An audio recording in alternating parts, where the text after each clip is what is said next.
Today we're in a new place and we're actually going to be talking about what to do with inventory that doesn't sell, because there's a pathway that you can take with it that'll actually allow you to make way more money, even if people price you down so much that you don't think you're going to be able to make a profit on it. And this way you won't just have to worry about liquidating inventory through Amazon removal orders, even though you might have to do that for some stuff. But if you correctly understand inventory in terms of cash flow, even if you have to sell something for a loss or for like 5% profit, you'll be able to make a big profit long term as long as you can sell it quickly. So let's break down the life cycle of a product, how all of this works. I'm so excited. I just got this new tripod as a little Christmas gift to myself from my business. Actually, it's just a business expense, but it's Christmas time. So I've just been working on this little thing and I want to be able to just get talking headshots from wherever. And now I think we'll be able to do that. That's pretty nice. All right, so when would you even have to worry about this though? If you've sold on Amazon for any amount of time, you know that sometimes pricing can be your worst enemy or your best friend. I have a repricer, but even with that and wanting to wait on prices for a while, you'll sometimes get products that you just have to sell for a loss or for break even, and that can feel like a loss, but the faster you do that, the better. I would just try to make sure before you do this that you realize sometimes prices just fluctuate a lot and you can actually get the higher price. And you can either check the keep it chart or just wait it out sometimes to see if you can get those higher prices on your item before you actually go through this process. Let me go to my Amazon account and see if I can give you some examples so that you know what I'm talking about from my actual products. And all of this is Amazon FBA retail arbitrage, meaning I'm going into retail stores like Walmart, Ross, Marshalls, buying stuff that's new, sending it into Amazon. And since there's so much competition, this happens more than it could in some of those other instances. One of the things that I can personally first check for this is my BQool account. This is my repricer. I have a couple videos on it and I do have a special deal with them where you can get a month free trial instead of 2 weeks on their upgraded pricing plan, which is $100 a month instead of just $50 a month. But down here at the bottom, we can see a listings overview and they say repricing paused, enabled, rules-based listings, inactive listings, deleted, aren't in the buy box, the ones that are at my minimum and maximum prices. And then this is what I'm looking for, this last one, where it says competition is below my minimum price. So I'm gonna click into that and I have 228 listings right now. And we can kind of see what's going on this page. And that'll even show you why a lot of times I keep my minimum prices higher than the competition, because the competition is either FBM, fulfilled by merchant, so I'll still probably get a share of the buy box, or there's some sale or something going on and the prices will go back up. And I'll show you an example of something that I might price down to go through this process. But first, that might not always be necessary, because as you can see on a lot of these, my minimum price is here, $23.75. The lowest price is $19.99, but I've still sold units for $12 profit. And currently I have 0, and a lot of these are zeros because even though the competition is below me, I've sold out of all my stuff. Okay, this isn't a good example here, but it reminded me of one that we can actually look at, because I recently just found that some products that I've been selling for a while came profitable again after having to go through this process, and this is kind of sad. Let's quickly take a look here at Eagle Claw South Coast Saltwater Tackle Kit. $6 in fees, so I'd probably want to be selling it for $27 to make 100% ROI, but right now I'm only selling it for $11.99. So every time I sell it, I'm only getting back $6. That happened for a bunch of reasons. Some competition came on the listing, which lowered the price a lot, and then I still wasn't getting any sales, and that's because Amazon looked online and saw that you could buy it elsewhere for $10.94, and so they said that no one's getting the buy box unless you hit the competitive price of $10.94. Ugh,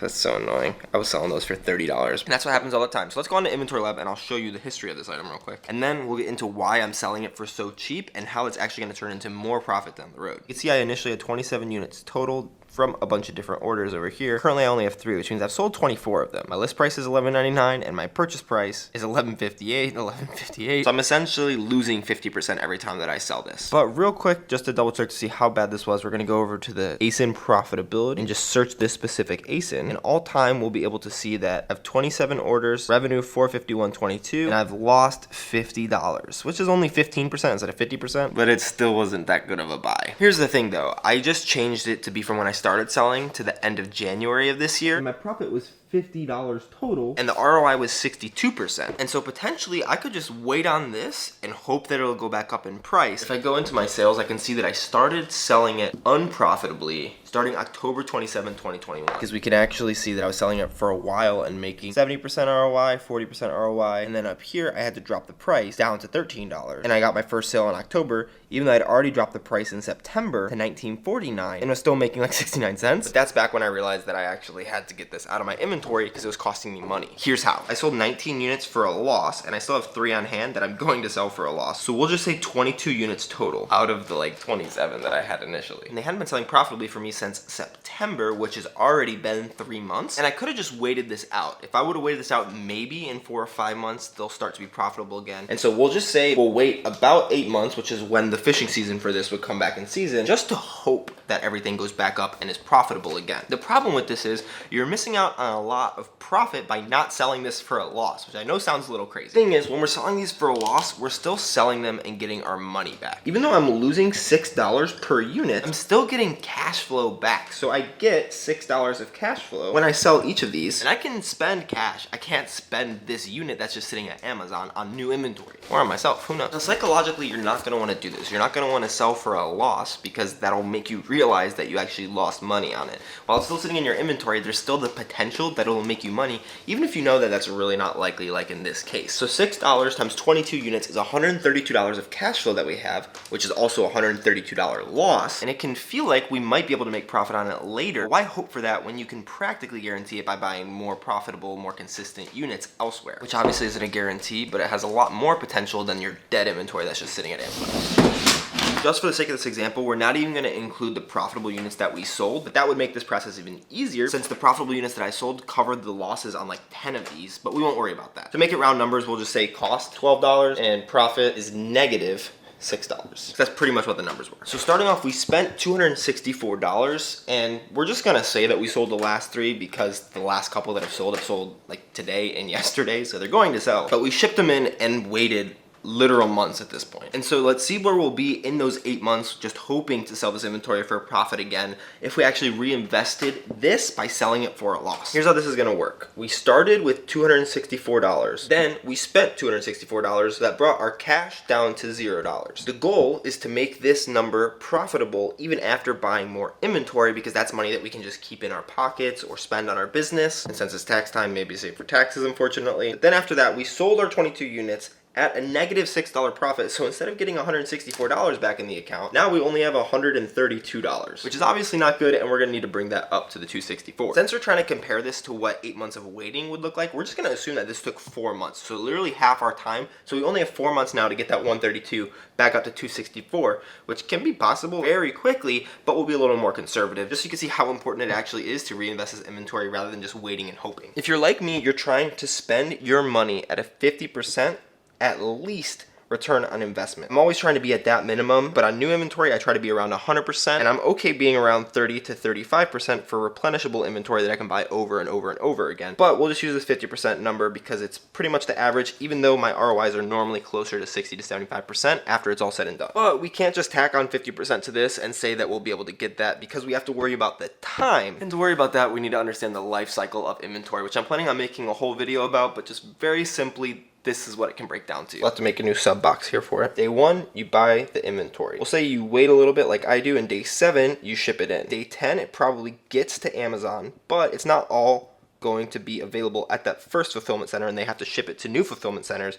So probably a week later, day 17, it'll all be available. These are very conservative numbers. If you send in good inventory or they don't need to ship it to new fulfillment centers and you ship it in the day after, I've literally sold stuff that I purchased 3 or 4 days after, even when I'm doing Amazon FBA. So day 17, everything is available and it starts to sell. And if you bought good inventory, you'll probably sell out of everything that will sell within 2 weeks, no problem. So we'll just say day 31, and we'll say you sold 80%, because that's normally what I like to say conservatively is what you'll sell initially, and then the rest of it will trickle out, which means that in 1 month, we're returning 40% because we have 50% goal.